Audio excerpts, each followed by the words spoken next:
Inilah fenomena aneh akhir zaman yang jarang umat Islam sadari. Jangan kalian anggap bahwa semua wanita yang berhijab atau bercadar itu pasti orang Islam. Di dalam Islam berhijab memang diwajibkan oleh syariat. Namun tahukah kalian bahwa banyak agama dan kepercayaan di Timur Tengah yang wanitanya juga berhijab dan bercadar? Beberapa agama juga memiliki ritual dan budaya berpakaian yang mirip dengan Islam, seperti menggunakan kerudung atau hijab, termasuk kaum prianya yang berpakaian seperti pakaian ulama dalam Islam. Di kawasan Timur Tengah berpakaian tertutup seperti ini memang telah menjadi budaya dan bahkan dianggap sebagai identitas agama. Hal ini sebab letak geografisnya yang dekat serta keragaman budaya yang saling terkait dan memiliki kemiripan. Agama yang pertama, yaitu Kristen Ortodoks. Berbeda dengan Kristen pada umumnya, Kristen cabang Ortodoks ini mempertahankan tradisi gereja Kristen awal dan menjaga ajaran serta praktik keagamaan yang sudah ada sejak lama. Pada saat peribadatan, khususnya liturgi ilahi yang berlangsung pada hari Minggu, para wanita Kristen Ortodoks biasanya mengenakan kerudung mirip wanita muslimah.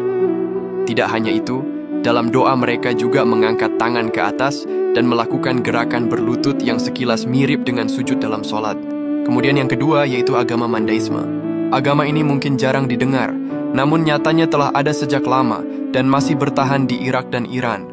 Mandaisme dikenal sebagai agama agnostik monoteistik dengan ajaran yang berbeda dari Islam.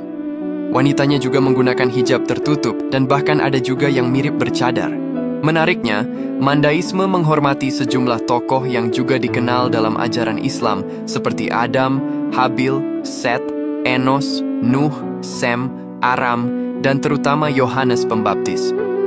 Bagi penganutnya, Yohanes Pembaptis dianggap sebagai guru terbesar dan pembaharu iman mereka.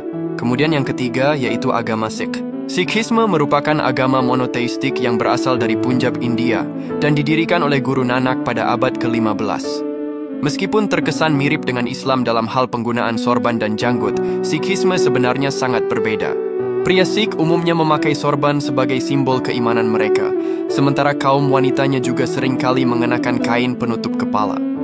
Perbedaan lainnya adalah, Sikhisme mengakui satu Tuhan yang disebut Wahai Guru, dan tidak mengakui konsep kenabian seperti dalam Islam.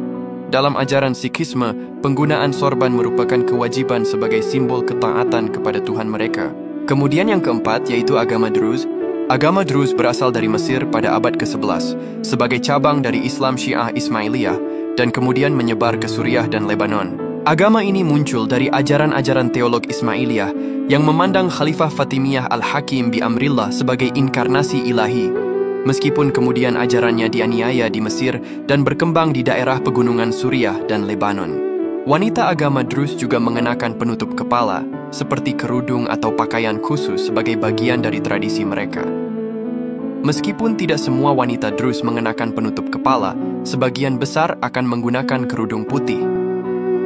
Pakaian ini juga bisa melengkapi pakaian tradisional lainnya seperti rok atau jumpe. Ya Allah, semoga kita semua ditetapkan iman dan Islam, serta dijauhkan dari ajaran sesat di akhir zaman. Amin. Inilah agama aneh di dunia yang ibadahnya mirip dengan ibadah orang-orang Islam. Jangan kalian pikir bahwa orang yang menutup aurat, berjubah, dan bersorban itu adalah pasti orang Islam. Pandangan itu adalah salah, sebab di luar Indonesia terdapat banyak penganut agama dan aliran kepercayaan yang penampilannya mirip seperti orang-orang Islam. Bahkan anehnya, mereka juga sama-sama mengerjakan ibadah sholat 5 waktu. Agama yang pertama, yaitu agama Yazidi. Yazidi merupakan etnis minoritas di Irak yang populasinya kurang dari 1 juta orang. Mereka menganut paham Yazidisme, yaitu sebuah agama monoteisme yang menggabungkan unsur-unsur agama Islam, Kristen, Zoroaster atau Majusi, dan Judisme. Yazidi percaya pada Tuhan sebagai pencipta dunia yang telah menempatkan di bawah perlindungan dari 7 makhluk suci atau malaikat.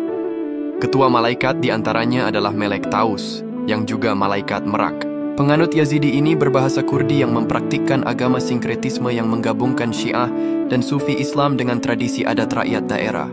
Seperti agama Islam, dalam ajaran agama Yazidi juga menunaikan salat 5 waktu. Hanya saja, saat salat mereka menghadap matahari dan ketika sore menghadap ke situs suci di Laliz di Irak Utara. Penganut agama ini banyak tinggal di daerah pegunungan di Irak Utara dan pegunungan Sinjar.